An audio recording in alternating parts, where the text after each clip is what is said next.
Assalamualaikum warahmatullahi wabarakatuh. Saya Dwi Ameliatus Zakia, NIM T 2019-8033. Di sini saya akan menjelaskan tentang fotorespirasi. Fotorespirasi merupakan sejenis respirasi pada tumbuhan yang dibangkitkan oleh penerima cahaya yang diterima oleh daun. Fotorespirasi dipengaruhi oleh kebutuhan energi dan ketersediaan oksigen dalam sel. Fotorespirasi itu sendiri merupakan rangsangan cahaya terhadap laju respirasi, di mana karbon dioksida yang dihasilkan oleh respirasi pada kebanyakan tumbuhan tinggi menunjukkan bahwa laju respirasinya lebih cepat dalam keadaan terang daripada dalam keadaan gelap. Selanjutnya, disajikan sebuah gambar proses dari fotorespirasi dan fotosintesis. Pada gambar tersebut dijelaskan bahwa fotorespirasi mulai terjadi ketika suhu udara meningkat atau memanas. Ketika suhu sedang, tanaman C3 memiliki cukup air dan pasokan karbon dioksida melimpah, maka fotorespirasi tidak menjadi masalah. Konsentrasi karbon dioksida di atmosfer pada suhu normal adalah 380 ppm. Karbon dioksida berdifusi bebas melalui stomata daun dan melintasi membran kloroplas. Sementara itu, air berdifusi keluar melalui stomata, tetapi selama kondisi panas dan kering, stomata menutup untuk mencegah kehilangan air yang berlebihan. Dan fiksasi karbon yang berkelanjutan dalam siklus Kelvin ini secara drastis itu mengurangi konsentrasi relatif karbon dioksida di dalam sel daun.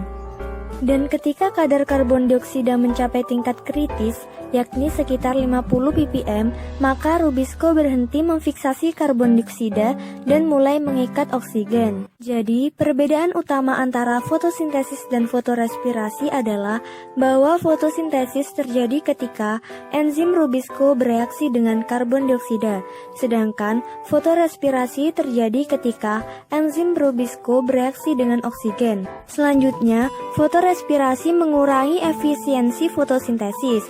Fotosintesis dan fotorespirasi adalah dua proses yang terjadi selama produksi energi menggunakan sinar matahari pada tanaman. Rubisco adalah enzim yang dapat disensor untuk beralih di antara dua proses. Kemudian, pada gambar jalur memutar fotorespirasi ini dijelaskan bahwa pada fotorespirasi, Rubisco mengikat oksigen lalu mengoksidasi ribulosa bifosfat menjadi 3 fosfogliserat dan fosfoglykolat. Lalu, 3 fosfogliserat ini langsung masuk ke jalur siklus Kelvin, tetapi fosfoglikolat ini menempuh jalur panjang memutar yang melibatkan 3 organel berbeda, yaitu kloroplas, peroksisom, dan mitokondria. Ketika di mitokondria, proses ini melepaskan karbon dioksida seperti halnya pada proses respirasi sel. Oleh karena itulah dinamakan dengan fotorespirasi. Pada kloroplas, 3 fosfogliserat ini dirubah menjadi ribulosa bifosfat melalui tahap reduksi dan regenerasi pada siklus Kelvin. Dan pada gambar tersebut dijelaskan bahwa oksigen diserap, lalu CO2 dilepas tanpa adanya ATP, NADPH, dan metabolik kaya energi yang dihasilkan. Selanjutnya saya akan menjelaskan tentang proses fotorespirasi pada tumbuhan C3. Pada gambar tersebut dijelaskan bahwa tumbuhan C3 mempunyai laju fotorespirasi yang tinggi. Asam glikolat adalah substrat fotorespirasi yang terbentuk dari asam fosfoglikolat, yaitu asam yang terbentuk dari ribulosa 1,5 difosfat atau RUDP yang ada pada siklus Kelvin pada fotosintesis. Apabila RUDP bereaksi dengan karbon dioksida dengan bantuan enzim RUDP karboksilase akan menghasilkan 2 molekul 3 PGA atau asam 3 fosfogliserat. Akan tetapi, apabila bereaksi dengan oksigen dengan bantuan enzim RUDP, oksigenase akan menghasilkan 1 molekul 3 PGA dan 1 molekul asam 2 fosfoglikolat.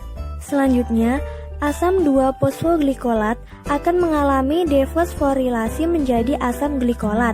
Kemudian, asam glikolat masuk ke perioksisom yang terdapat dalam mesofil. Pada perioksisom terdapat dua enzim, yaitu asam glikolat oksidase dan katalase. Dan enzim ini tuh berfungsi untuk mengoksidir asam glikolat menjadi asam glioksilat dan kemudian mengubahnya menjadi glisin. Terbentuknya glisin di mitokondria dan kombinasi dua molekul glisin akan membentuk satu molekul serin dan karbon dioksida. Kemudian saya akan menjelaskan proses fotorespirasi pada tumbuhan C4. Pada gambar tersebut dijelaskan bahwa tumbuhan C4 bereaksi dengan asam fosfoenol pirufat dalam sel mesofil sehingga terbentuklah asam malat. Tetapi beberapa tumbuhan C4 ada juga menghasilkan asam aspartat. Asam malat atau asam aspartat diangkut ke mesofil dan masuk ke dalam seludang pembuluh. Selanjutnya mengalami dekarboksilasi. Karbon dioksida yang dihasilkan akibat dekarboksilasi akan disemat oleh RUDP. Karboksilase kemudian diubah menjadi gula dan produk lainnya melalui lintasan pentosa fosfat reduktif. Setelah pergerakan karbon dioksida dalam fotosintesis pada tumbuhan C4 berawal dari atmosfer, masuk ke sel mesofil, kemudian ke kloroplas, sel seludung pembuluh. Sel seludung pembuluh dikelilingi oleh sel mesofil yang mengandung enzim fosfoenol pirufat. Karboksilase pada daur asam dikarboksilat yang berperan menyematkan karbon dioksida. Dan perbedaan antara fosfoenol pirufat karboksilase pada tanaman C4 dengan RUDP karboksilase C3 adalah kemampuannya menyemat CO2. Fosfoenol pirufat karboksilase ini mempunyai kemampuan yang lebih besar menyemat karbon dioksida dibanding dengan RUDP karboksilase, sehingga tumbuhan C4 laju fotosintesisnya itu lebih tinggi daripada tumbuhan C3, terutama apabila konsentrasi karbon dioksida sangat rendah. Konsentrasi karbon dioksida yang rendah biasanya terdapat dalam ruang antar sel pada stomata yang hampir sama sekali tertutup. Dan keadaan seperti ini tuh biasanya dapat terjadi di lapangan selama air tanah dalam keadaan rendah, sehingga akibat stres lingkungan menyebabkan tumbuhan C4 jauh lebih mampu tumbuh daripada tumbuhan C3. Apabila konsentrasi karbon dioksida itu lebih tinggi dari 300 ppm, maka laju fotosintesis tumbuhan C3 sama dengan tumbuhan C4. Selanjutnya saya akan memaparkan gambar perbandingan fotosintesis pada tumbuhan C4 dan tumbuhan CAM. Pada gambar tersebut dapat dijelaskan bahwa proses fotorespirasi pada tumbuhan CAM tingkat terjadinya itu sama dengan tumbuhan C4. Namun pada tumbuhan CAM itu kemungkinan pengikatan molekul karbon dioksida terjadi pada malam hari. Selanjutnya saya akan menjelaskan fungsi fotorespirasi. Fungsi fotorespirasi sendiri bagi tumbuhan yaitu yang pertama penghasil energi alternatif bagi pertumbuhan tanaman. Yang kedua penghasil asam amino yaitu serin dan gliserin. Yang ketiga menyediakan karbon dioksida yang diperlukan untuk mengubah cahaya matahari atau gelombang cahaya matahari sehingga dapat digunakan dalam fotorespirasi. Dengan adanya karbon dioksida maka akan terjadinya ikatan-ikatan dan penguraian zat-zat yang membantu dalam fotorespirasi untuk menghasilkan energi. Yang keempat yaitu mengasimilasi karbon dioksida dan NH3 sebelum digunakan pada proses fotosintesis. Sebenarnya fotorespirasi hingga kini itu bersaing dengan asimilasi karbon dioksida dan membuat fotosintesis itu kurang efisien. Dan sebanyak 30-50% dari karbon yang digunakan oleh fotosintesis itu hilang oleh fotorespirasi pada tumbuhan normal C. Adapun faktor-faktor yang mempengaruhi fotorespirasi diantaranya yaitu rasio oksigen dan karbon dioksida.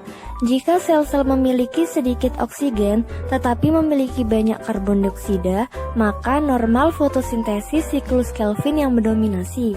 Tetapi, jika sel-sel mengandung banyak oksigen tetapi sedikit karbon dioksida, maka fotorespirasi mendominasi. Dua, yaitu intensitas cahaya.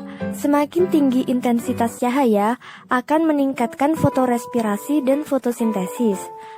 Yang ketiga yaitu temperatur. Respirasi aerob dan fotorespirasi meningkat dengan meningkatnya temperatur. Dan tumbuhan mempunyai rentang temperatur minimum dan maksimum. Yang keempat yaitu fotosintesis neto atau laju asimilasi neto. Tumbuhan C4, laju asimilasi neto kira-kira itu 2 hingga 3 kali dari tumbuhan C3. Beberapa tumbuhan C3 itu memiliki respirasi rendah dan laju asimilasi sama dengan tumbuhan C4. Sekian penjelasan dari saya. Mohon maaf apabila ada salah kata dan kekurangan. Wabillahi taufiq wal hidayah. Wassalamualaikum warahmatullahi wabarakatuh.